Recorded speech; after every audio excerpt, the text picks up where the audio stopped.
When subtracting a mixed number from a whole number, it can be quite a bit of challenge. But it is not that difficult if you watch the steps carefully. But the thing about mathematics is that the rule does not change as with English language. Once there's a rule, there's a rule. So you watch carefully, follow the steps, and you can't be wrong. Here we have a whole number and a whole number. Of course, we can go ahead easily and subtract a whole number from a whole number. But we do not subtract fractions from a whole number. If it was a case where there was no whole number here, and you want to turn your whole number into a fraction, then you put it over 1. And there's no problem there. But we're not doing that now. We're not doing that. We have to watch carefully. We have a whole number, we have a whole number, but we have a fraction. We can't separate this whole number, this fraction from a whole number, and we can't turn this whole number into a fraction. No, we can't. As at this particular time. So we need to have a fraction over here to subtract from a fraction over here. Let me put back my operation, which is subtraction. What we want to do, we want to create a fraction over here so we can subtract the fraction over here from it. So we're going to borrow 1 from the 5 to turn it into a fraction. Watch carefully. Here we have 4, and if you had 4 and 1, you'll get 5. So all we have done is to regroup. We have not changed the value of the number. The value remains the same over here because if you put 4 and 5 back together, 4 and 1 together, you still get back 5. We want to change this 1 now into a fraction.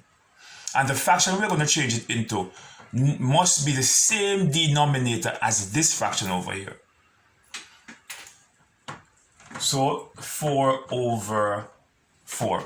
Why 4 over 4? Because 4 over 4 equivalent to 1. 3 over 3 equivalent to 1.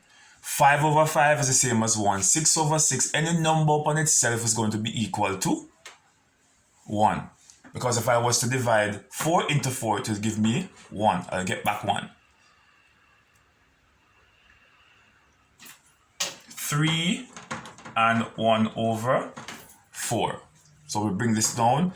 We have turned the 1 into a fraction. Now the two whole numbers we have are 4 and 3.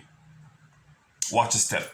We have turned the 1 into a fraction, and the fraction is equivalent to 1. And we had to use 4 over 4 because it has to be the same denominator. If this was 1/3, then we would have to have 3 over 3 over here. If it was 1/5, we'd have to have 5 over 5 over here. Whichever number the denominator is, your fraction over here has to be the same denominator, and it must be equivalent to 1 because the value remains the same. It is still 5.